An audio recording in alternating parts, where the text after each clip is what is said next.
Welcome to the Skeptics Guide to Emergency Medicine. Meet 'em, greet 'em, treat 'em, and street 'em. Today's date is April 12th, 2024, and I'm your skeptical host, Ken Milne.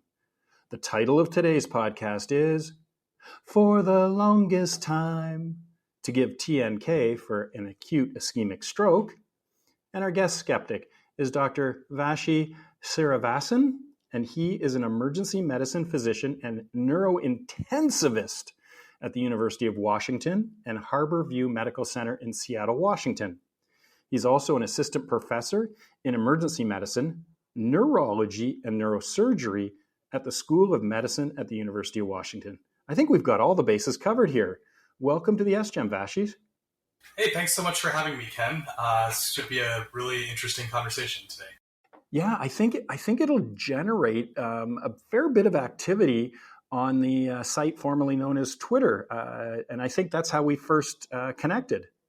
Yeah, I feel like despite all the chaos that has come with the last couple of, years now of Twitter and the drama associated with that, Twitter has largely remained intact, and there really hasn't been a good replacement for it, for better or worse. Yeah, I haven't seen something that could replace that connection that you can get. And again, we are that social media platform. What we put out there represents who we are. And so we can choose to be, really honorable and kind, or we can choose vitriol. And I choose the former as opposed to the latter. So it was really great to reach out to you, meet you, and say, hey, do you have any time to do this timeless review with me? And you were like, yeah, sure, that sounds like fun. Yeah, let's do it. Okay, well, give us a case then. Yeah, so this is based off of a case I actually had when I was attending in the ICU. This is a 70-year-old woman who was brought into the emergency department, and it really doesn't matter if it's a community hospital or if it's a comprehensive stroke center, level 1, all of the things. But 70-year-old woman comes into the emergency department, gets brought in by the ambulance. Her family calls 911 because she was having trouble talking at home. She sounded a little confused, and she wasn't acting her normal self earlier in the day. They just let her rest. They figured she was just tired. But then later that day, they noticed that she had trouble moving her right arm, and so that's when they called 911. The initial evaluation by medics revealed right hemiplegia, a right facial droop, left gaze deviation, and aphasia. And so they called ahead saying, yep, we're bringing this patient in. She's a stroke code. And when she arrives, her family's with her and says, oh yeah, she was totally fine this morning. And it's about, 12 hours ago at this point. So, you get your stroke code activated per your institutional protocols, and you get the CT scan. There's no hemorrhage, there's no early ischemia, and you're raring to go, and you get your stroke people involved. You get the CT angiogram, and she's got that proximal middle cerebral artery occlusion. You get the CT perfusion, and it shows this tiny little core at 10 mLs, and a huge penumbra, almost the entire MCA territory at 189 mLs.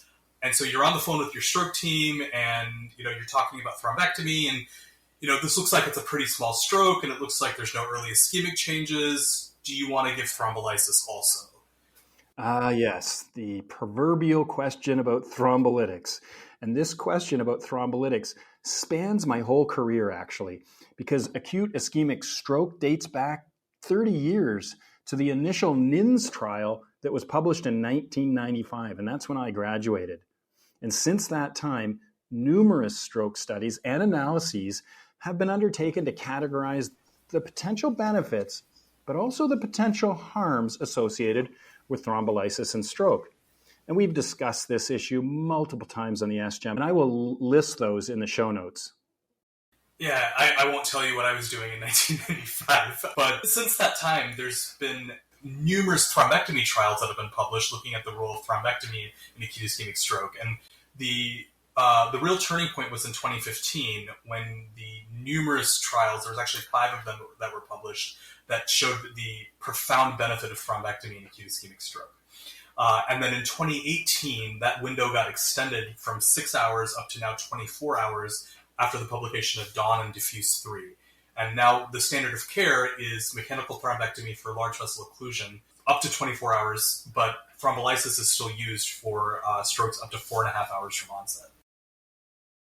Yeah, and it was that Mr. Clean study back in 2015 that was published, and everybody went, wow, That was pretty impressive. And so those other 4 studies, I think all 4 of them were stopped early because of the impressive results with Mr. Clean. And we've looked at this issue of endovascular therapy with or without thrombolytics on the SGEM a few times, and I'll list those in the show notes as well. But there's also been several systematic reviews and meta-analyses on this issue. There's been a few guidelines published on the topic, and you heard this here first, ACEP is currently working on a new clinical policy to address this question of endovascular therapy plus or minus thrombolytics. And the flavor of thrombolysis has actually changed too. Initially, it was alteplase TPA, and that was the original NINS trial. That was the thrombolytic agent of choice. Basically, since then, it's been an effort to try to find, are there better agents? Is there a superior agent? Should we be using something else other than alteplase? And tenecteplase was sort of the new kid on the block that rolled around in 2012 after the Parsons trial that was published in the New England Journal of Medicine. Since then, it's been almost 12 years now since that original trial, and TPA has largely been replaced at most large centers, and the listeners will know what the agent is used at their local institution. For example, at our shop at the University of Washington at Harborview, we switched to tenecteplase almost a year plus ago at this point.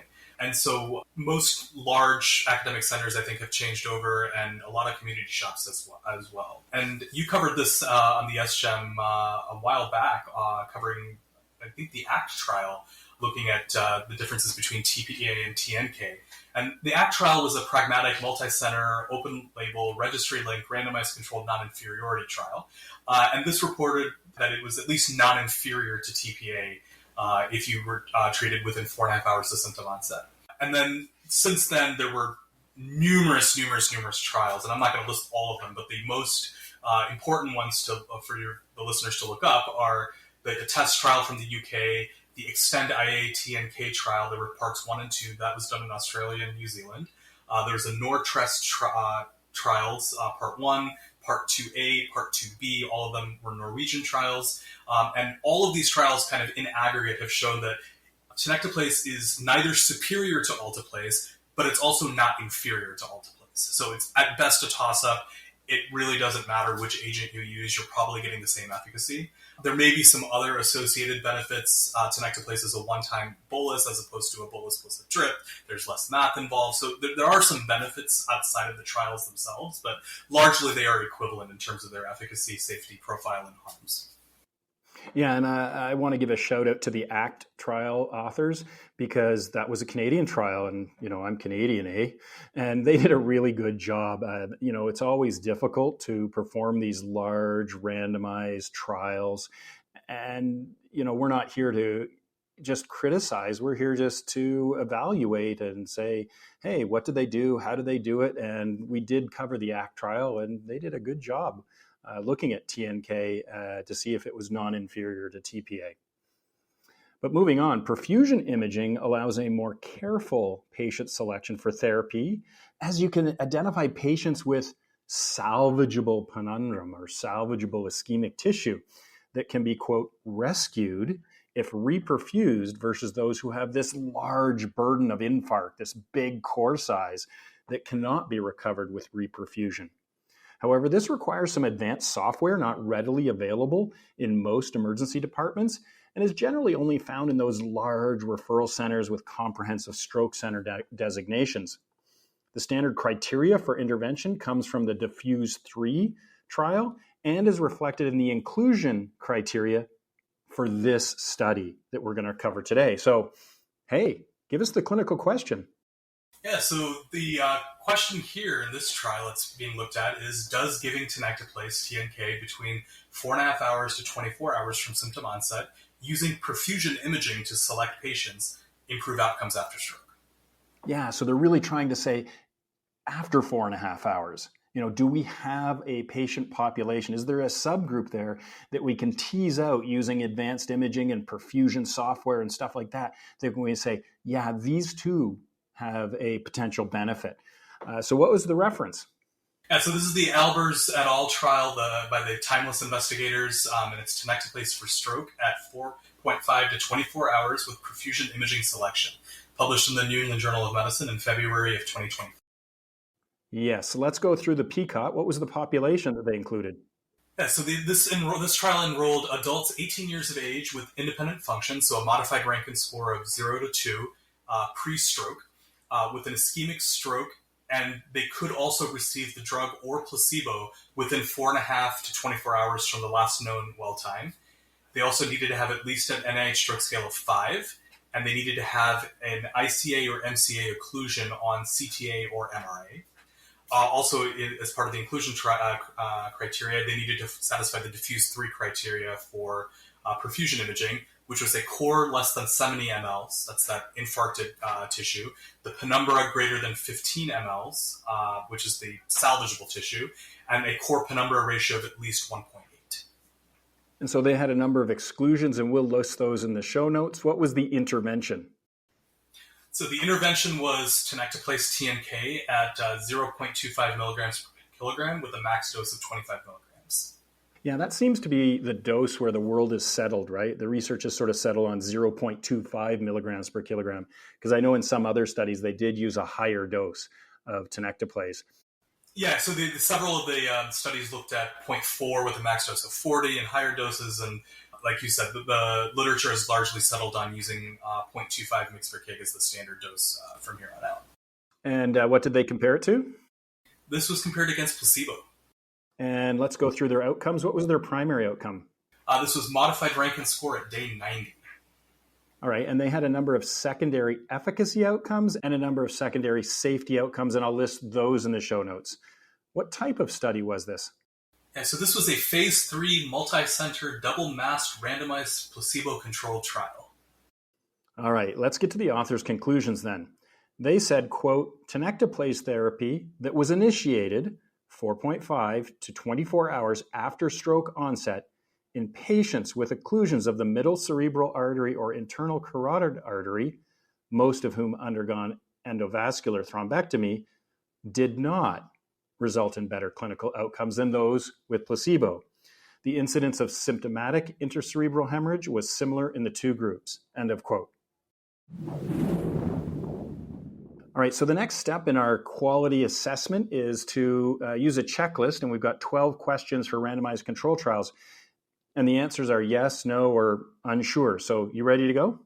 Let's do it. All right. So are these emergency department patients? Yes. And do you think that the patients were adequately randomized? Yes, they were. And was the randomization process concealed? Yes. And were the patients analyzed into the groups to which they were randomized? Yes. The study patients were recruited consecutively, so we didn't have any potential selection bias. That's less sure. I'm unsure about that. They didn't explicitly state that in the manuscript. Yeah, it would make it so much easier if they just said patients were recruited consecutively. You know, you sometimes have to dig, or they say all patients, but it would be really nice if they just explicitly said that. The patients in both groups, were they similar with respect to prognostic factors? Yes, I believe the demographics were listed, and they were largely the same. All right, let's go through the masking. So if everyone was unaware of group allocation, and this is the patients, clinicians, and the outcome assessors. So patients, yes. Clinicians, yes. Outcome assessors, no. And were all groups treated equally except for that intervention, so the tenecteplase versus the placebo? Yes. And how was their follow-up? Was it complete enough? Yeah, it was actually very, very good. They only lost 6 patients to follow-up. That's only 1.6% of the total patient population in this study. Yeah, it's really good. Do you think all patient-important outcomes were considered? Yes. They, as you said, there was several secondary efficacy outcomes and safety outcomes, and they did a really thorough job of kind of looking at all aspects of the drug. And the treatment effect, was it large enough and precise enough to be clinically significant? Yes, both large and precise. You're getting it. All right. So, and then the final question is, how about financial conflicts of interest or funding for the study? Yeah, so this is kind of the X factors. The trial was funded by Genentech, the drug manufacturer of tenecteplase, and the authors did disclose multiple conflicts of interest. All right, let's get to the results. They recruited 458 patients into the timeless trial. The median age was in the early 70s, with slightly more being female. The median NIHSS score was 12, and the median duration from last seen well was 12 and a half hours. So like in the case you presented, she looked good 12 hours ago. Around 8% of the patients had an internal carotid occlusion. Half of them had an M1 segment and 38% had an M2 segment. Now, they planned endovascular therapy in 87% of the patients, so the vast majority, but only 77% actually had the procedure performed. So, what was the key result?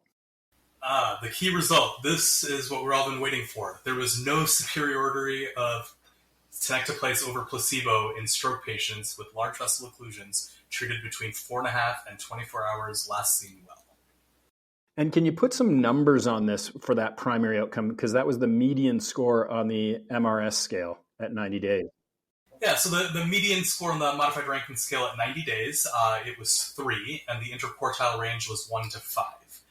And that was in the tenecteplase group. The placebo group, it was also 3, with an interquartile range of 1 to 4. So that gives us an adjusted odds ratio of 1.13, and that 95% confidence interval spans 1, and the p-value was 0.45. So no statistical significance and not even close.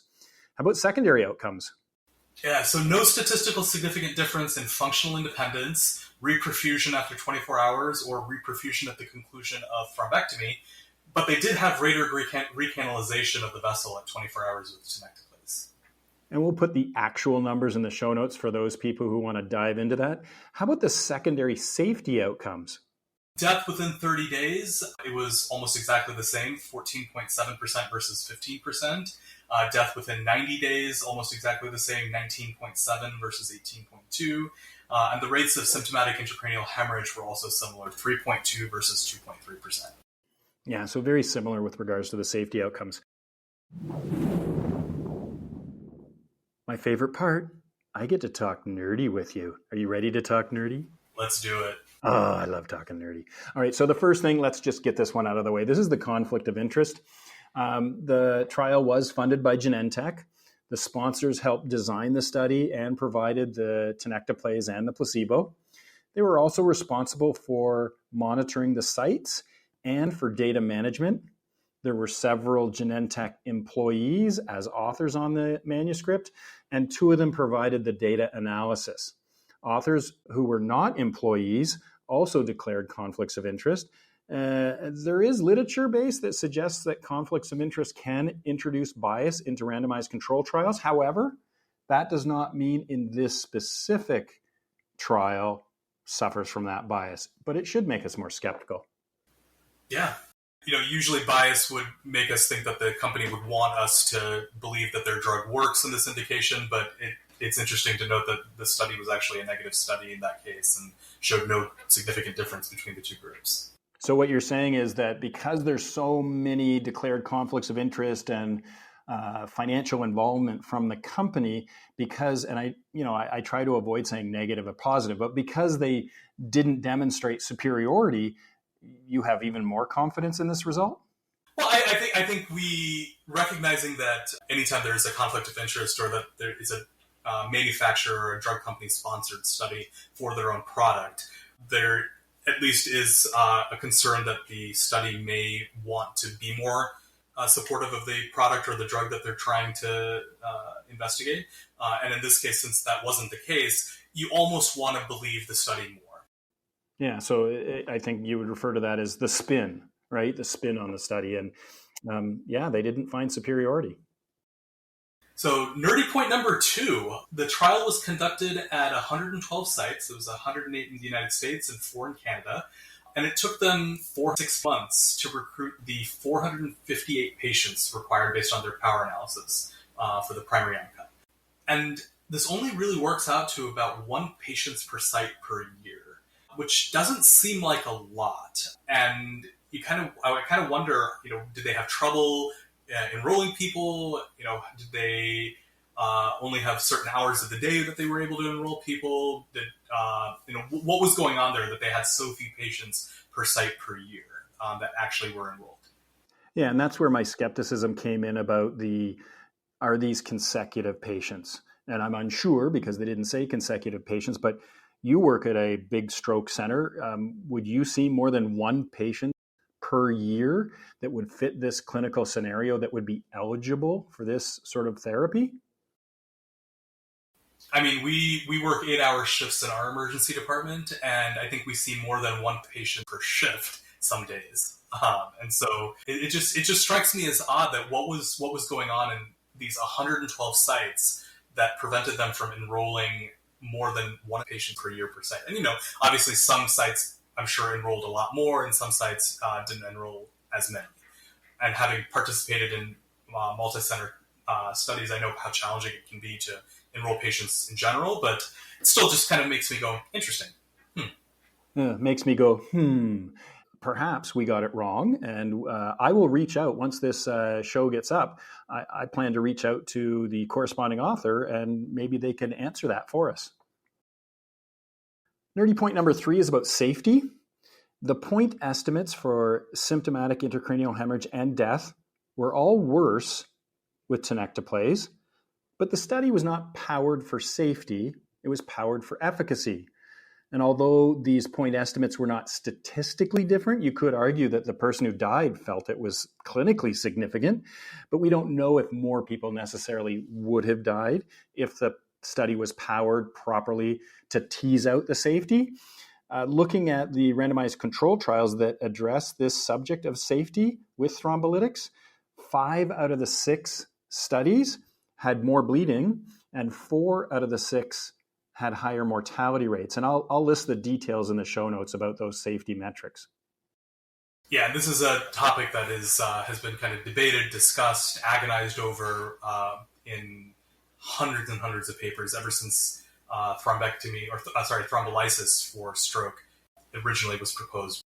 Yeah, it would make sense that giving somebody a thrombolytic would increase the likelihood of bleeding. So I don't think it's a big leap. But every drug has potential benefits and potential harms in it. And we really need to look at the net, because if the potential benefits outweigh a small but real harm, then that's the decision that the patient makes based on their risk and their risk tolerance. Right. And the safety, and sort of anytime we talk about bleeding for acute ischemic stroke and thrombolysis, and this is sort of where we can get really nerdy and start talking about the Heidelberg classification. And is all bleeding by definition a harm? Or, do we really care about that ECAS-2 criteria where you have the parenchymal hemorrhage type 2, where you've got the big clot in the stroke bed?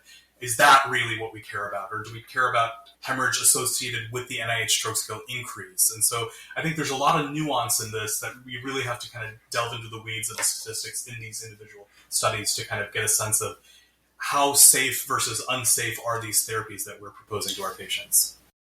Yeah, you're absolutely right. There's a lot of nuance to it. And, we can always go to the objective data, alive or dead. But then there's a quality to that, because sometimes death may be preferable to severely neurologically damaged.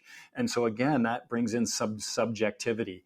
The numbers are what they are. It's just up to us and our patients to try to interpret them to how it applies to each specific case in some kind of shared decision model. 100% agree. I think it's important for us to make sure that we're very honest with our patients and their families or their surrogates to explain the risks and the benefits and work with them to help them make whatever decision that they choose to make. So let's talk about the per protocol analysis.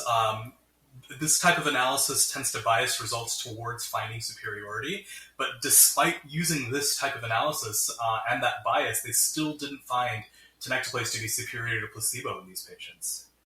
Yeah, and again, that makes me even more confident in the results. So you've got an industry-sponsored trial, lots of conflicts of interest, and then even they do a per-protocol analysis for a superiority trial and don't demonstrate superiority. Again, that increases my confidence that what we're seeing really reflects the quote-unquote truth. And when I use the term truth, I'm talking about the best point estimate of an observed effect size with a confidence interval around that point estimate. Yeah, the supplemental figures have this data, and you can look at the protocol population and see what actually the effects were on the modified Rankin score at 90 days for the per protocol analysis. All right, the fifth and final point was about endovascular therapy, or EVT. Most patients, and when I say most, it was 77%, in this trial got EVT. They did a subgroup analysis, and even in the subgroup analysis, it did not support the use of tenecteplase for those patients undergoing EVT. Now, the evidence is mixed on the efficacy of what's referred to sometimes as bridging therapy in these patients. And the authors did provide several possible explanations for why they did not observe superiority in patients who did receive EVT with tenecteplase. And like I teased out earlier, ASAP has a clinical policy in process that's going to be coming out sometime in this year, I hope, that will address that question. It should be interesting because I think, as when I wear my EM physician hat, it's important that we sort of follow guidelines and follow the evidence and work with our local institutional policies and our local stroke crew to make sure that we're kind of all in agreement on the best way forward. But it's also nice to have national guidelines to help guide what we do. Well, two things I want to clear up then. When you're talking about your EM hat, you're talking obviously about a biking helmet. That's correct. As opposed to when I'm in the ICU, I don't know what kind of a hat a neurointensivist would wear. But we do know from glaucoma flecken that it's a bike helmet for the emergency physician. Yeah. And then the other thing was about, we're all on team patients. So let's get all together on the same team. We have common ground. We're trying to provide patients with the best care based on the best evidence available to us. All right, well, it's time to comment on the author's conclusions and compare them to the SGEM's conclusions. Yeah, so I think we actually agree with the authors. Based on this data, there isn't really a benefit to administering tenecteplase in this patient population. All right, and can you give us an SGEM bottom line? So there continues to be a lack of evidence to support the use of thrombolytics beyond 4.5 hours in acute ischemic stroke. And how about resolving the case that you presented? Yeah, so thrombolysis was ultimately not offered to that patient. She was taken urgently for mechanical thrombectomy. They had TNK3 recanalization or full reperfusion of the affected vessel. And she was admitted to the neuro ICU for post-procedure monitoring and ultimately actually did okay. It's nice to hear that when patients do well. And how are you going to take this timeless study and apply it clinically? Yeah, so I think this study adds to the existing literature base that shows that the longest time for thrombolytics remains less than 4.5 hours. We didn't see a superiority for thrombolysis beyond the 4.5 hour window, and there's maybe this suggestion of increased harm. And absolutely, patients with large vessel occlusions should be preferentially directed towards the thrombectomy suite without delays. That's ultimately what they need. Yeah, and we're not going to rehash the strength and weaknesses of the evidence for thrombolytics and acute ischemic stroke under 4.5 hours. That's been discussed many times.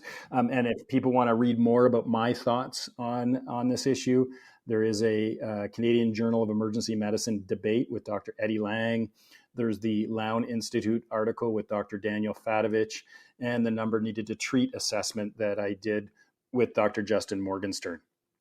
So now this is a difficult task, is taking some complicated information and then translating that to the patient's bedside and talking to them or their family. How would you do that? Yeah, so I think, when I have this conversation with families, I tell them, it looks like grandma is having a stroke, and because it's been more than 4.5 hours, that clot-busting drug that people can get hasn't been shown to work for her this far out. But because this big artery is blocked, we have to do a procedure to take that clot out. And I actually liken it to rotor-rootering. I don't know if, a trademark for whoever owns that copyright, but that's the analogy I use, and I think patients respond well to that there's a clogged pipe and we have to go in and rotor-rooter the clot out and let them know that the stroke team's coordinating this and it's going to happen as soon as possible.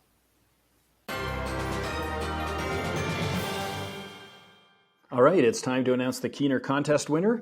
And last episode was another win for Dr. Cindy Bitter. She knew the oldest alcohol was found in pottery excavated from a Neolithic village in the Yellow River Valley in Henan province in China, dating all the way back to 7000 BCE. Do you have a question for this week?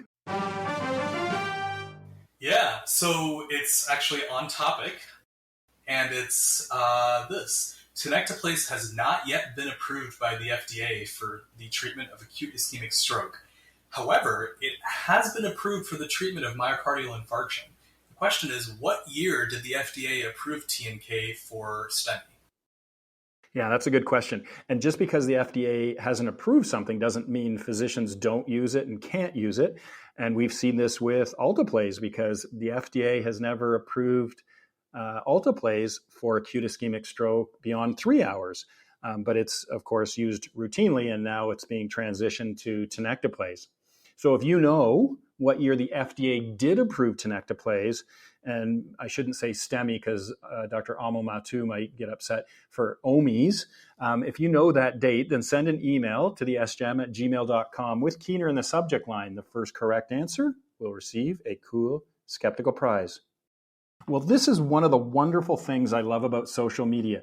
I get to make new friends. So thanks very much for coming on the SGEM, critically appraising this paper, and starting the conversation. Yeah, thanks so much for having me. This was a lot of fun, and maybe we can talk about something else in the future too.